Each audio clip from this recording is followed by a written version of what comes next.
这好像是焦土那炙热灵力，为何会出现在这里？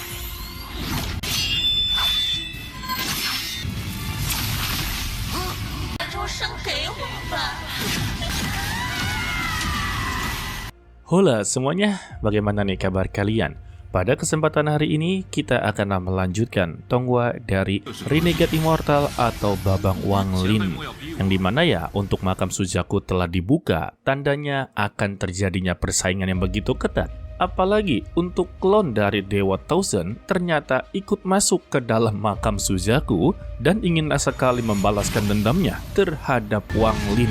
Ia sudah pasti hanya dengan satu klon milik dari Dewa Thousand, seluruh para kultivator tidak akan mampu untuk menghadapinya. Nanti kalian akan tahu sendiri betapa kuatnya klon dari Dewa Thousand, guys. Kalau begitu langsung saja kita masuk ke dalam ceritanya.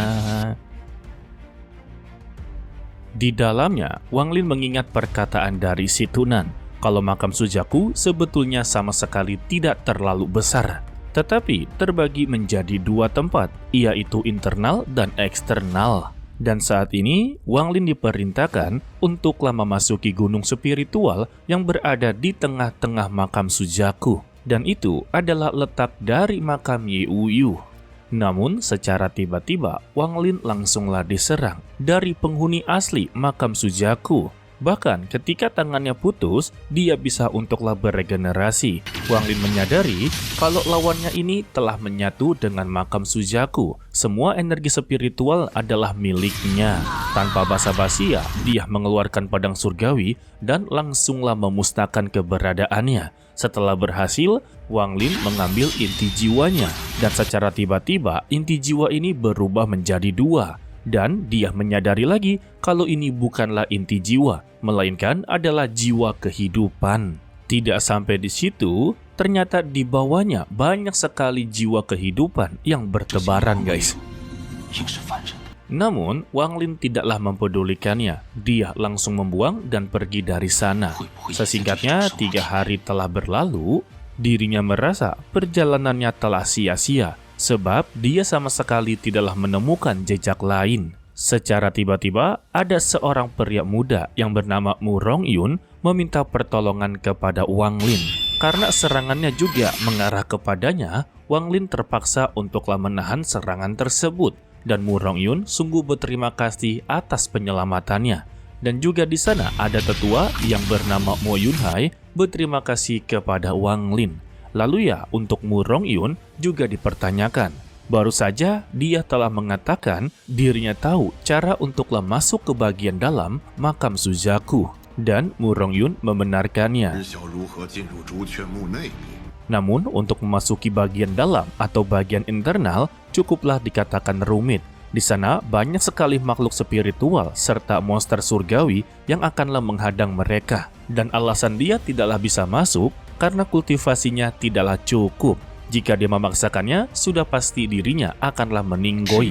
Dan Wang Lin mempertanyakan bagaimana cara untuklah masuk ke bagian dalam makam Suzaku. Mu Rongyun menjelaskannya, di sana terdapat sebuah altar kecil, dan itu adalah pintu untuk masuk ke bagian dalam. Namun ya, masih ada beberapa hal aneh di sekitarnya yang sama sekali belum dia ketahui. Dan yang anehnya, Mu Rongyun menawarkan diri kalau dia akanlah menjadi pembantu mereka berdua untuklah masuk ke bagian dalam makam Suzaku.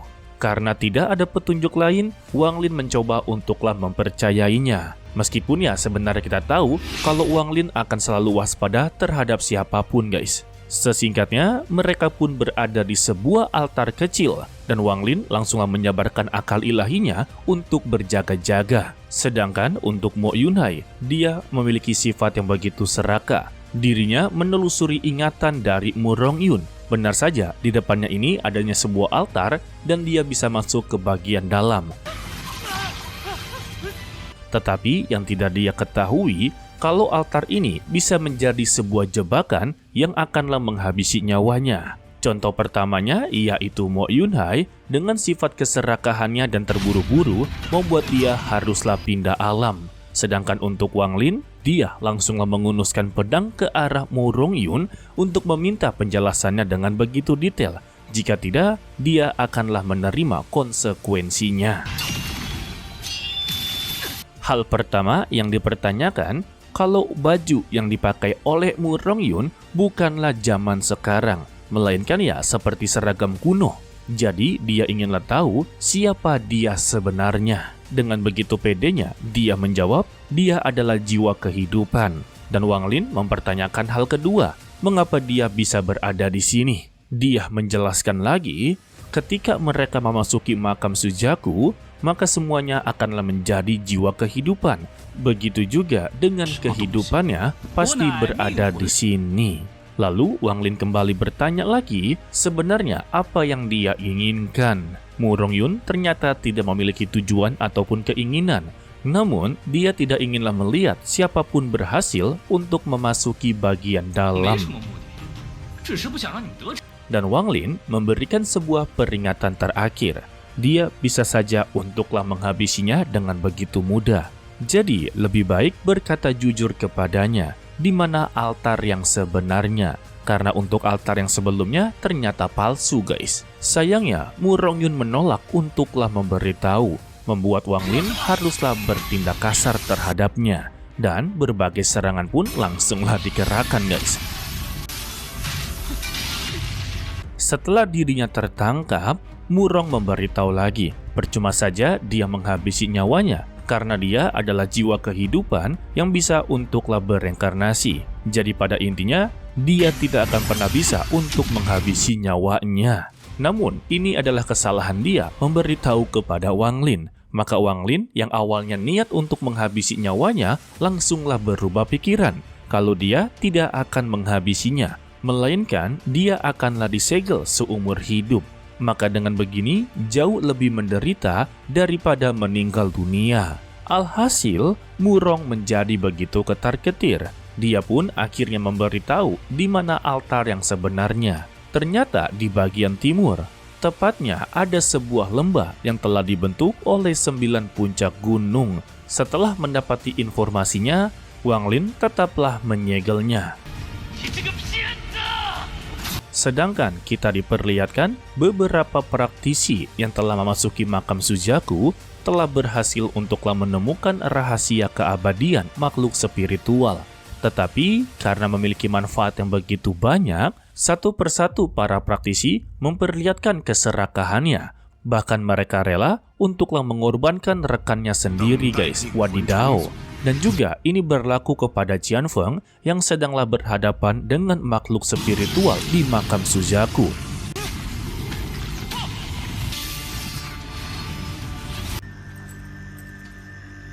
Sementara untuk Wang Lin yang telah berada di altar asli, dia juga bertemu dengan Liu Mei. Bahkan mereka sempat untuklah baku hantam. Di sini Wang Lin telah mengetahui tugas dari Liu Mei, yaitu mendapati Tao milik dari Wang Lin. Dia diperingatkan kalau Suzaku bentar lagi akanlah mengalami kehancuran, seharusnya dia mementingkan keselamatan Suzaku. Namun ya tetap saja Liu Mei akanlah melakukan tugasnya yang diperintahkan oleh Zhu Kuizi.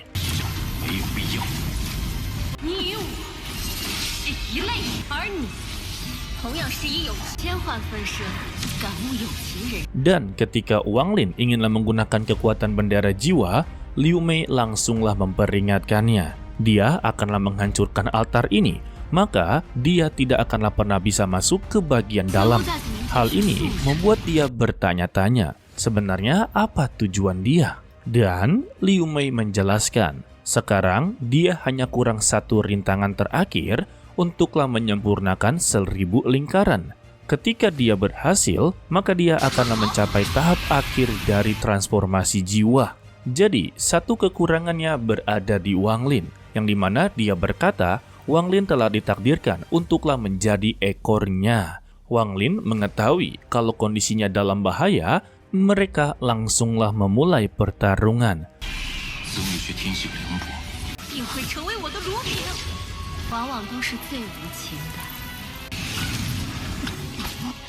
Tetapi apa daya guys, kemampuan dari Wang Lin saat ini jauh lebih rendah daripada Liu Mei. Lebih tepatnya sih ranah kultivasinya ya.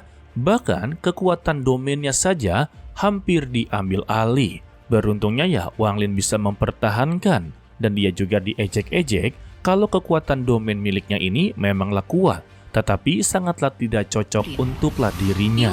Pernyataan inilah membuat Wang Lin sungguh tidak terima. Dia berkata, pemahaman kekuatan domainnya bukanlah milik dia seorang. Jalan hidup dan mati seseorang tidak bisa ditentukan olehnya juga.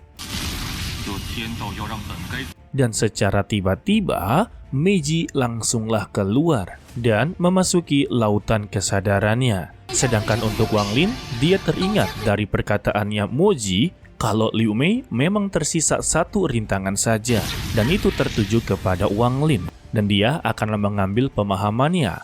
Wang Lin menyadari ya kalau melawannya, maka dia bukanlah tandingannya. Dan satu-satunya orang yang bisa untuklah menandinginya adalah Meiji itu sendiri, guys.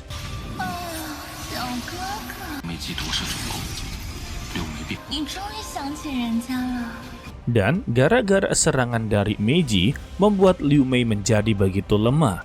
Kesempatan ini langsunglah diambil oleh Wang Lin, dia pun langsunglah membentuk sebuah formasi. Sedangkan untuk Meiji, dia masihlah berjuang untuk berada di dalam tubuhnya Liu Mei. Begitu juga dengan Liu Mei, dia sedanglah berjuang untuklah mengeluarkan Meiji dari tubuhnya, guys.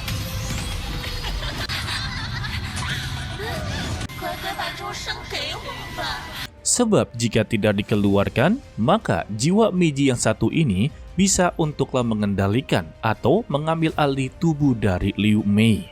Sedangkan untuk leluhur kedua atau Meiji yang aslinya, merasakan kalau jiwa satunya sedanglah menguasai tubuh seseorang. Dan jika ini dibiarkan, maka dia juga akan terkena imbasnya. Dan dampak yang dia dapatkan pasti akan menghilangkan sebagian esensinya.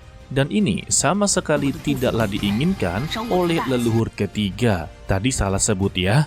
Jadi dia memutuskan untuklah menghancurkan jiwanya. Ya, kasihan sekali ya. Sehingga jiwa yang berada di dalam tubuhnya Liu Mei langsunglah merasakan ada kekuatan yang sedanglah mengganggu dirinya untuklah menguasai tubuh satu ini. Dia tahu kalau serangan ini sedanglah mencoba untuk mencelakainya, lebih tepatnya ya memusnahkannya, guys. Alhasil, dia pun berteriak kesakitan, dan karena dia tidak bisa untuklah mengambilnya, dia memiliki niat untuklah meledakkan diri. Sedangkan untuk Wang Lin yang tidak tahu menahu, dia tetaplah melakukan formasi penggabungan. Namun, terjadinya sebuah ledakan yang begitu besar, yang membuat keberadaan dari Meiji tiba-tiba menghilang.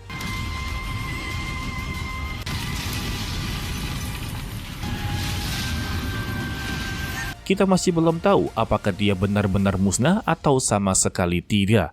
Tetapi yang terlihat, kalau Liu Mei masih bisa tersadarkan, dia juga tampak begitu kesal kepada Wang Lin, sebab dia sangatlah tidak menyangka langkah terakhir dia untuklah mencapai ilusi terakhir dari 1000 ilusi bisa digagalkan dengan cara seperti ini. Sehingga dia pun membuat sumpah kebencian ini tidak akanlah surut sebelum Wang Lin benar-benar meninggal dunia. Sedangkan untuk Wang Lin ya, dia ternyata telah selesai untuk membentuk formasi dalam memasuki bagian dalam Suzaku. Dan dia tetaplah berada di tugas utamanya. Dia haruslah mencari gunung suci di tengah makam Suzaku. Akan tetapi, masalah menghampiri Wang Lin kembali. Terlihatlah sebuah celah spesial dalam jumlah yang begitu banyak. Hal ini membuat gelembung air yang berada di sungai tiba-tiba tersedot ke atas. Begitu juga dengan Wang Lin merasakan kalau dia sedanglah dalam bahaya. Dan kita bersambung untuklah dilanjutkan part berikutnya, yaitu hari Minggu. Ya, untuk episode kali ini sebetulnya penasaran apa yang terjadi kepada Meiji yang berada di dalam tubuhnya Liu Mei. Apakah dia benar-benar meninggoy atau musnah atau sama sekali tidak ya? Seharusnya sih kagak, karena di novelnya ujung-ujungnya Meiji akanlah membuat Liu Mei bertemu kembali dengan Wang Lin. Ya, kalian sudah pasti tahulah rumor-rumor seperti itu ya. Mimin kagak perlu jelaskan karena kalian pasti sudah tahu. Oke lah, sepertinya cukup sampai di sini saja dulu untuklah video kali ini. Mimin ucapkan terima kasih kepada kalian yang telah menonton sampai akhir. Pesan dari Mimin, tetaplah menjadi orang yang baik, walaupun itu sangatlah sulit. To be continue, sampai jumpa di video berikutnya. Bye-bye.